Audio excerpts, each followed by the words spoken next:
pela pessoa que está do lado, que está adoecendo, né? E às vezes, né, as dificuldades do trabalho, limitações que se tem, coisas que você não se conforma, e eu não vou falar mais, senão eu vou falar besteira aqui, mas, continuando, sobre relacionamento, né? Enfim, se você percebe que está com uma pessoa que não está te agregando, é uma pessoa que faz você sentir medo, que faz você ficar triste, que sempre coloca culpa em você, que sempre te critica. Ai, você vai ir com essa roupa, pra que colocar um batom desse? Tá parecendo sei lá o quê? E começa a vir aquelas palavras vulgar, sabe? Aquelas de baixo calão. Ai, você vai com a sua amiga e não sei o quê, aquela não sei o quê, parece que ninguém presta. Então essas pessoas que estão sempre falando coisas negativas dos outros, são pessoas tóxicas.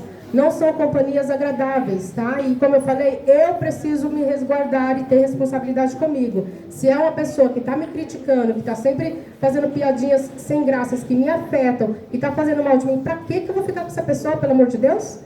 Eu também tenho que ser responsável pela minha saúde mental, pela minha vida. Eu vou me afastar, ok? Então fica a receita. Pessoas que te faz mal, fala mal de você, não te agrega. Às vezes você está num relacionamento. Ah, mas a pessoa de vez em quando me traz bombom, me traz flor. Ah, ela falou que me ama. Mas quem ama não maltrata, tá? Quem ama não faz bullying, não faz essas piadas, não te distrata. Então você precisa ter autorresponsabilidade para entender isso. Aqui vocês já estão na fase de logo mais querer namorar, deve ter gente que já namora. Então fica atenta sobre isso, tá? Sobre os companheiros de vocês.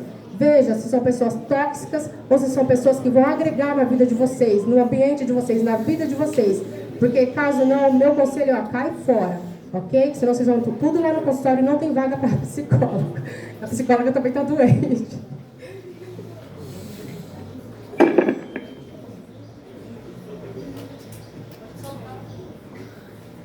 Sim, a gente também está falando de ficar aprendendo, de estar atento a alguns sinais. E é legal a gente perceber com a gente e quando a gente perceber com o outro, na intenção de ajudar o outro. Então eu tenho a minha autorresponsabilidade, mas enquanto sociedade eu também tenho responsabilidades com o outro, né? Então se eu estiver bem, o outro vai estar bem. Se eu ajudar o outro a ficar bem, eu vou ficar bem. Quando vocês perceberem esses sinais, né, de comportamento muito retraído, tentem com calma, se chegando na pessoa, né? Às vezes por questão de pânico, né? Hoje em dia a ansiedade é algo que está global, a maioria das pessoas já tem, não no normal, no sentido de patológico mesmo, de ter crises com frequência, né? Tenta ajudar essa pessoa, e se você percebe que está tendo muita falta de ar, coração acelerado, está tendo sensações, procura ajuda, porque às vezes a gente está tendo e está com dificuldade e não quer comentar. Às vezes a pessoa que está perto também não entende muito, mas procura, né, aqui na escola, no CRAS ou em algum lugar, explicar o que está acontecendo para a gente ver como que pode auxiliar, tá? Quando a pessoa já teve uma tentativa ou tem história na família, né? Então tem questões hereditárias também. Assim como a pessoa que tem na família alguém que teve diabetes, ela tem a tendência a ter essas questões de saúde mental também. Então, provavelmente eu tenho ansiedade porque alguém lá na minha família lá atrás tinha, né? Culpa deles.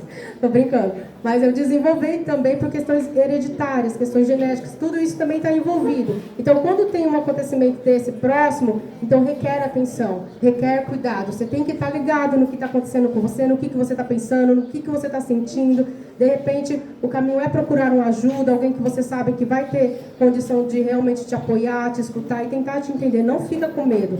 Fala com alguém, não fica preocupada, mas será que vai entender? Se eu falar com fulano, vai achar que é frescura, que eu quero chamar atenção. Então, nem fale com essa pessoa, mas procura outro, de repente, em outro espaço, tem os órgãos públicos, alguém que possa te ouvir, para tentar te ajudar a entender o que está acontecendo, para ver como que pode te ajudar.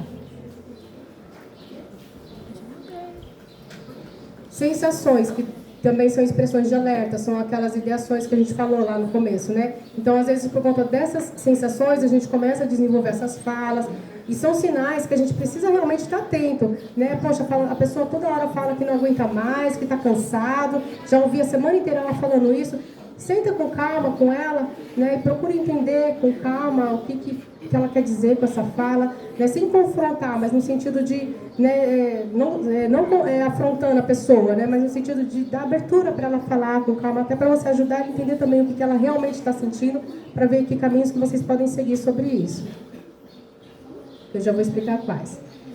sensações ali, ó, tristeza constante, falta de interesse, às vezes a gente tem uma exaustão mental, né? Não é nem só o físico, a gente não consegue mais fazer algumas coisas que a gente gostava, porque o desgaste mental é muito grande, né? Então, às vezes eu gostava de ir para a escola, mas bullying todo dia, ninguém aguenta, depois eu não quero mais, né? Às vezes eu gostava de uma coisa, mas já vou perdendo, e aí já começa a perder a vontade de dormir, perde a vontade de comer, perde a vontade de várias coisas, né? Ou é ao contrário, às vezes até para camuflar isso, até para conseguir lidar com isso, começa a comer demais, começa a querer ficar só dormindo. Então, essas alterações aí, né, tá sempre muito irritado, então às vezes não é só frescura, porque a pessoa é uma pessoa má, então se ela tá sempre irritada, é algo para chamar atenção já, da gente começar a perceber aí, tá? E ficar atento, tanto sobre você como sobre o outro. E tem algumas características, 3 mais específicas, que sempre é perceptível quando a pessoa está num quadro de risco.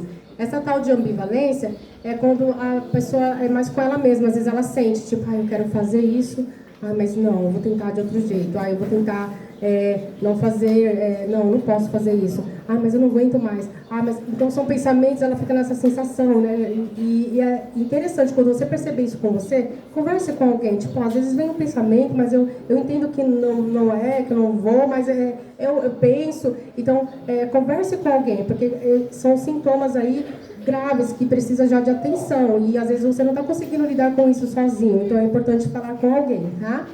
Impulsividade, então se você percebe que você tem um comportamento mais impulsivo, então quando ter sensações estranhas, conversa com alguém sobre todos esses sentimentos que a gente conversou aqui mais intenso, é importante estar em alerta, tá? Rigidez seria aquele pensamento constante, nossa, eu não consigo parar de pensar nisso, estou sempre pensando nisso, então é legal falar com alguém sobre, para ver como que podem te ajudar, tá bom?